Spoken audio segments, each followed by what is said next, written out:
ओम शांति। 23 दिसंबर 2021। बाबा के महावाक्य।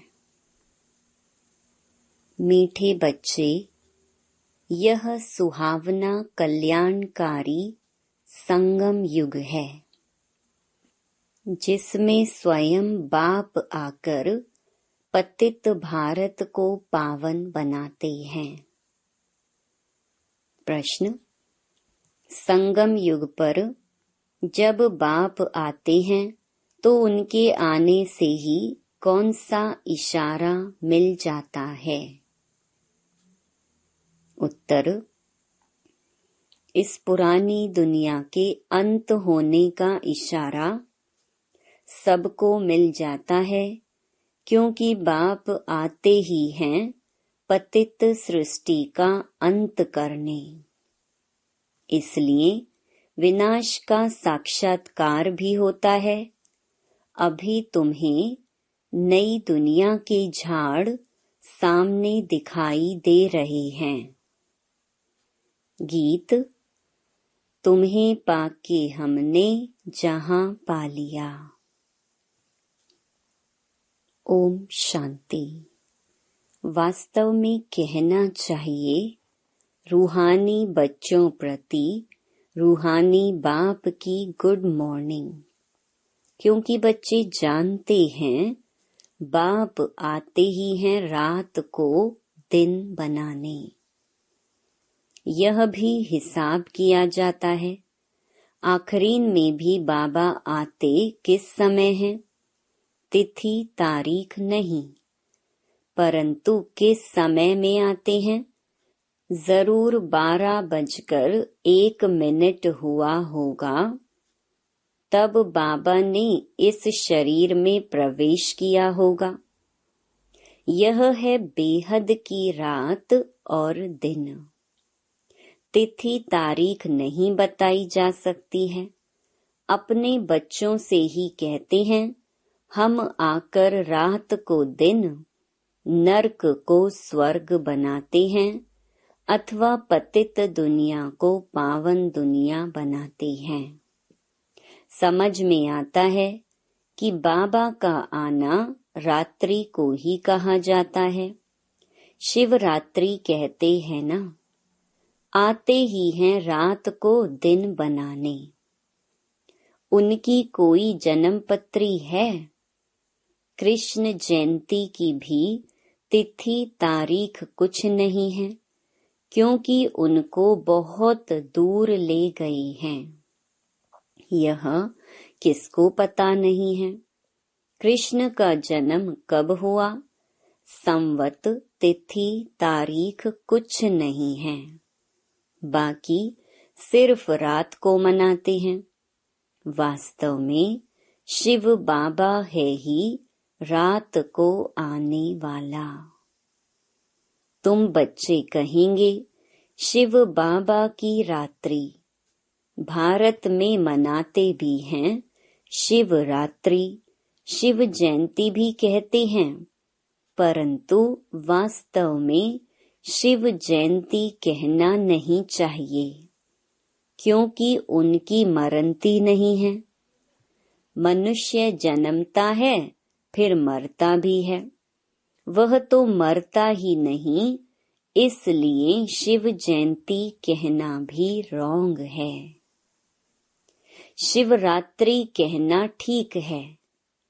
यह शिव बाबा बतलाते हैं, दूसरा कोई ऐसे कह न सके। भल कहते हैं शिवो हम, परंतु बता न सके मैं कब आता हूँ, क्या आकर करता हूँ। शिव बाबा तो बतलाते हैं कि अब आधा कल्प की रात्रि पूरी हो, दिन शुरू होता है। यह गीता का एपिसोड रिपीट हो रहा है। मौत का तूफान भी सामने खड़ा है। पतित दुनिया भी बरोबर है। कलयुग का अंत है। मुसीबतें भी सामने हैं। समझते हैं यह वही महाभारत लड़ाई है जिसके लिए शास्त्रों में गायन है, नेचुरल कैलेमिटीज द्वारा पुरानी दुनिया का विनाश होना है। तो जरूर गीता का भगवान आया होगा, आएगा ही कलयुग के अंत में। सतयुग का फर्स्ट प्रिंस वह फिर द्वापर में तो हो ना सके। मनुष्य को 84 शरीर मिलते हैं, हर एक जन्म में फीचर्स बदल जाते हैं, एक ना मिले दूसरे से। भल अभी कृष्ण का गायन पूजन है, परंतु उनके एक्यूरेट फीचर्स तो हो ना सके, उनका फोटो भी निकाल ना सके। ऐसे ही मिट्टी का कागज का बना लेते हैं। एक्यूरेट फीचर्स तो जब ध्यान में जाओ तब तुम देख सकते हो, फोटो निकाल नहीं सकते। मीरा कृष्ण से डांस करती थी, बहुत नामी ग्रामी है, शिरोमणि भक्तों में गाई जाती है। कृष्ण को याद करती थी तो झट उनको साक्षात्कार होता था। कृष्ण से प्रीत थी, साक्षात्कार में देखती थी, इसीलिए पवित्र रहना चाहती थी। जानते हैं वहाँ विकार तो होता नहीं। कृष्ण से प्रीत लगी तो पवित्र जरूर बनना पड़े, पतित तो कृष्ण के साथ मिल न सके। मीरा पावन रही, इसीलिए उनकी महिमा है। यह सब राज बाबा ही समझाते हैं। भक्ति मार्ग में तो उनकी अल्पकाल क्षण भंगुर की भावना पूरी हुई, साक्षात्कार हुआ। जो मनोकामना रखते हैं वह अल्पकाल के लिए पूरी हो जाती है। अनेक प्रकार के देवताएं आदि हैं, उनका साक्षात्कार चाहते हैं तो ड्रामा प्लान अनुसार वह मनोकामना पूर्ण हो जाती है। भक्ति मार्ग की भी नूंद है। वेद शास्त्र पढ़ते, माथा मारते तो भी मुक्ति जीवन मुक्ति में जा नहीं सकते। आगे बनारस में जाकर काशी कलवट खाते थे, समझते थे शिवपुरी अर्थात मुक्ति में जाएं, परंतु जा नहीं सकते। मुक्ति में ले जाने वाला है ही एक बाप, उनको ही मुक्ति जीवन मुक्ति दाता कहा जाता है।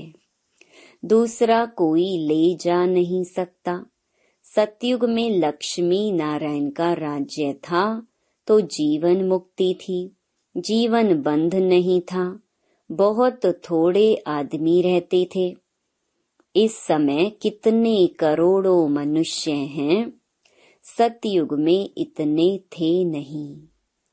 बाकी उस समय सब कहाँ थे, यह भी अभी तुमको पता पड़ा है। सृष्टि के आदि मध्य अंत की नॉलेज अभी तुमको मिलती है। रचयिता और रचना के आदि मध्य अंत को कोई जान नहीं सकते। अभी तुम जानते हो पतित सृष्टि का अंत है। वह तो समझते हैं कलयुग अजुन 40,000 वर्ष चलना है, परंतु तुम जानते हो अभी कलयुग का अंत होना है। तब ही बाप आकर सारी नॉलेज सुनाते हैं। ऊंचे ते ऊंच है ही भगवान, उनका जन्म भी यहाँ होता है, आते भी हैं संगम पर और अंत होने का इशारा देते हैं। विनाश का साक्षात्कार भी कराया है, अर्जुन के लिए भी दिखाया है ना कि साक्षात्कार हुआ। तुम बच्चों में भी बहुतों ने साक्षात्कार किया है।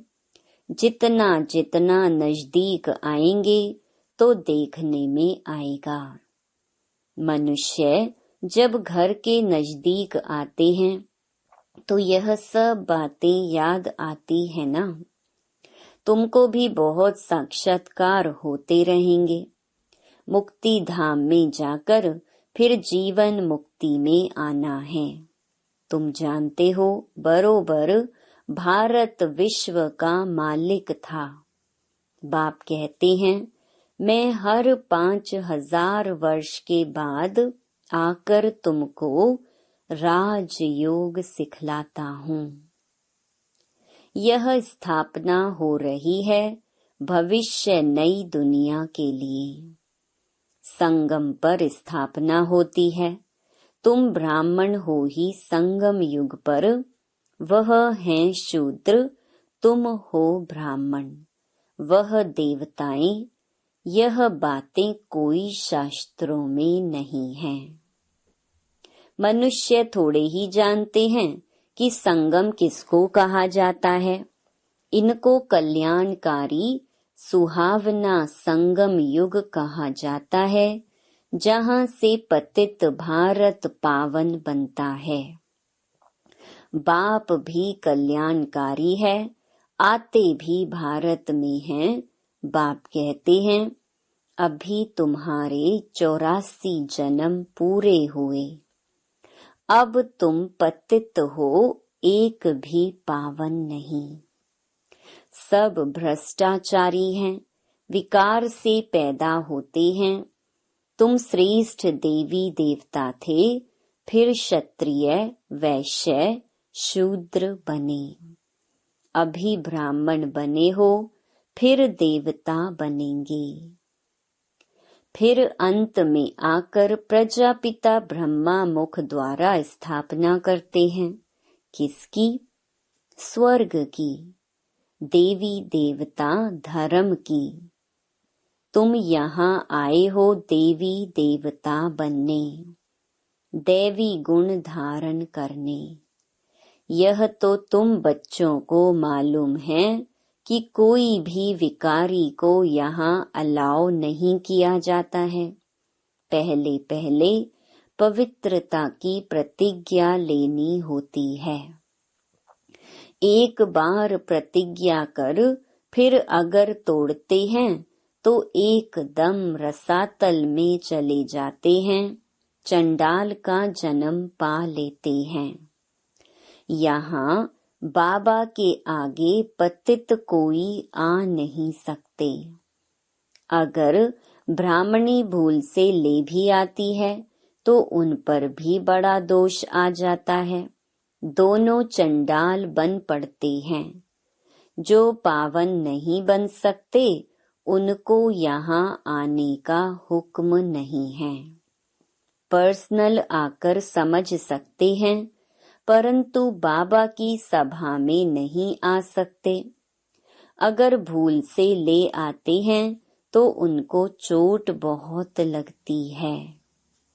आते तो ढेर हैं, सबको मालूम है कि बेहद बाप के पास जाते हैं, हमको पवित्र जरूर बनना है। मीरा पवित्र थी तो उनका कितना मान है। अब तुम ज्ञान अमृत पिलाते हो, फिर भी वह कहते हैं हमको जहर चाहिए। अबलाओं पर कितने अत्याचार करते हैं विष के लिए। कृष्ण की तो बात नहीं, यह तो बड़ी भूल है जो भगवान के बदले कृष्ण का नाम डाल दिया है। बाप समझाते हैं कि भक्त कहते हैं भक्ति के बाद भगवान आते हैं फल देने, तो भक्ति निष्फल हुई ना। परंतु कुछ भी नहीं समझते हैं। भारत ही गोल्डन एजड था, अब है आयरन एज। कहते भी हैं पतित पावन आओ, तो पतित ठहरे ना। परंतु किसको कहो तुम नरकवासी पतित हो, तो समझते नहीं। बाबा ने जब समझदार बनाया था तो स्वर्ग था। अभी बेसमझ होने से कंगाल बने हैं। जब देवी देवताओं का राज्य था तो भारत कितना ऊंच था। कहते भी हैं स्वर्ग था, लक्ष्मी नारायण का राज्य था। फिर शास्त्रों में ऐसी ऐसी बातें लिख दी हैं जो लोग समझते हैं वहां भी असुर थे। यह शास्त्र कोई सद्गति के लिए नहीं है। वह तो जब बाप आए तब सर्व की सद्गति करे। यह है रावण राज्य। तब तो चाहते हैं राम राज्य हो। यह नहीं जानते कि रावण राज्य कब से शुरू हुआ है। ज्ञान सागर बाप तो सबको सद्गति में ले जाते हैं। यह समझने की बातें हैं। हरेक आत्मा को अविनाशी पार्ट मिला हुआ है। आत्मा शांति धाम से आती है इस पृथ्वी पर पार्ट बजाने। आत्मा भी अविनाशी, ड्रामा भी अविनाशी। उसमें आत्मा अविनाशी एक्टर है। परम धाम की रहने वाली है। 84 जन्म गाए हुए हैं।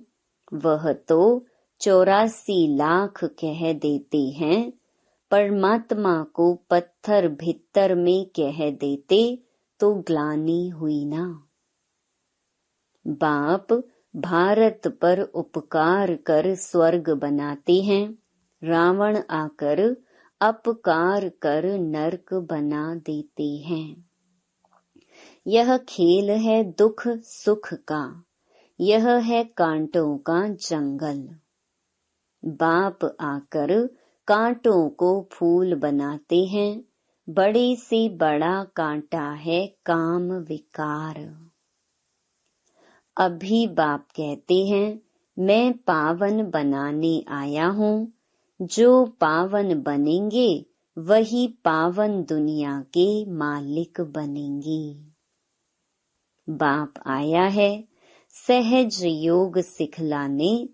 कहते हैं मुझ अपने माशूक को याद करो। सभी आत्माएं एक माशूक पर आशिक हैं।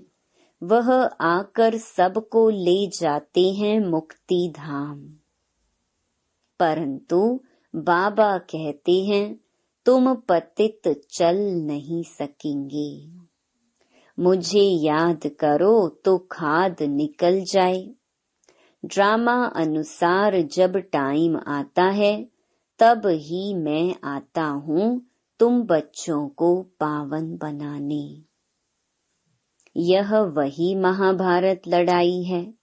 मृत्यु लोक में यह अंतिम लड़ाई है। अमर लोक में लड़ाई होती नहीं। वहाँ है ही राम राज्य।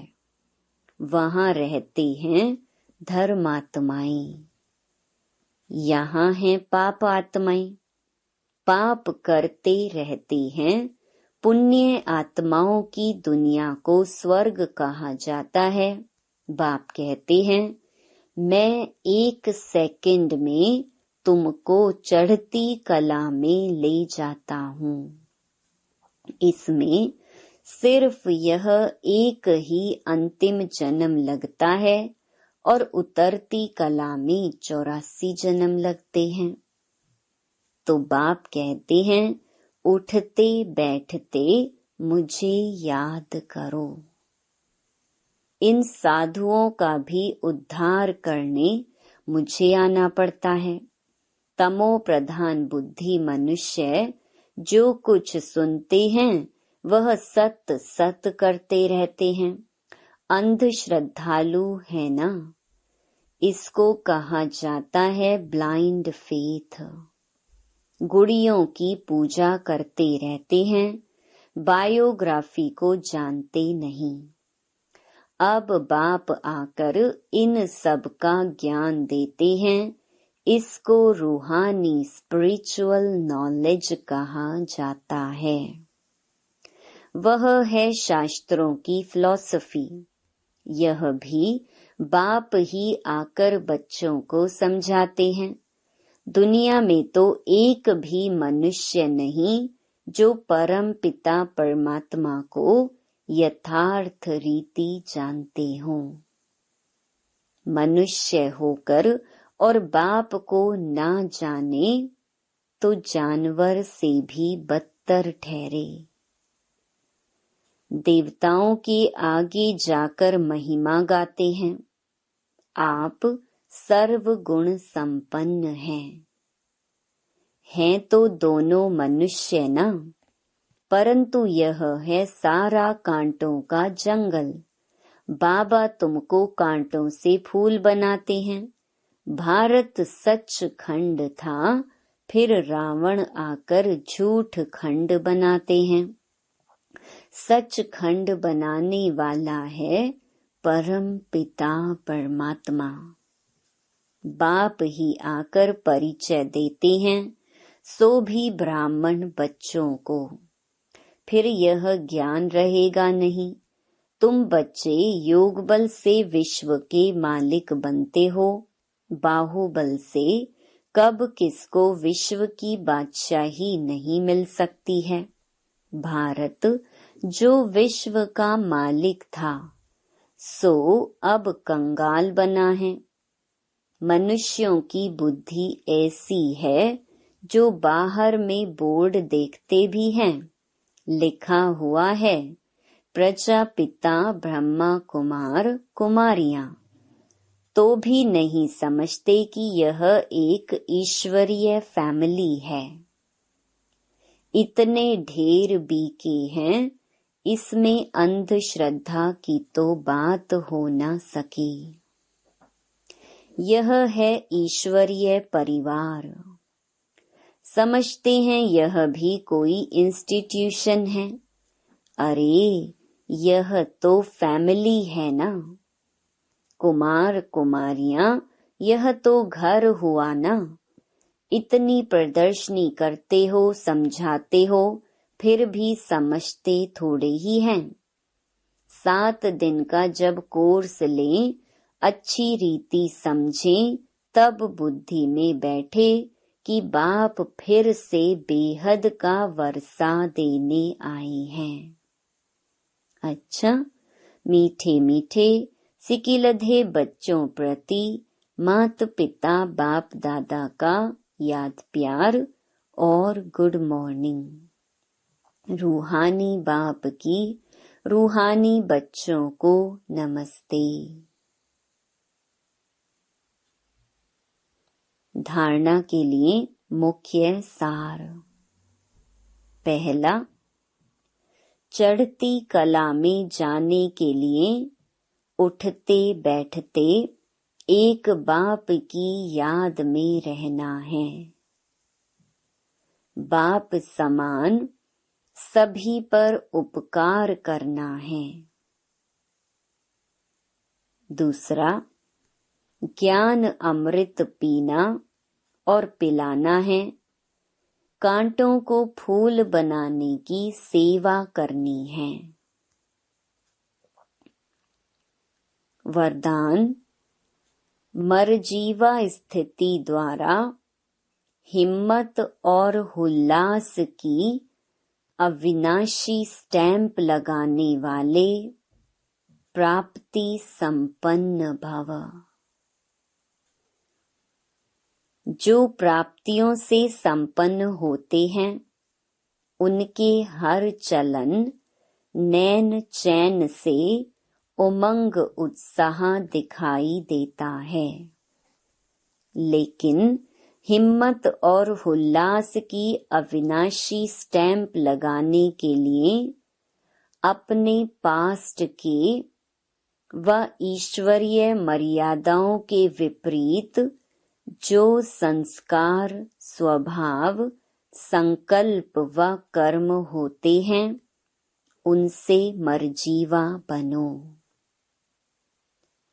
प्रतिज्ञा रूपी स्विच को सेट कर प्रैक्टिकल में प्रतिज्ञा प्रमाण चलते रहो।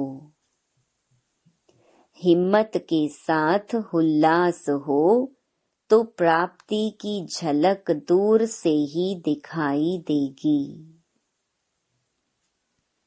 स्लोगन: मेले व झमेले में डबल लाइट रहने वाला ही धारणा मूर्त है। ओम शांति।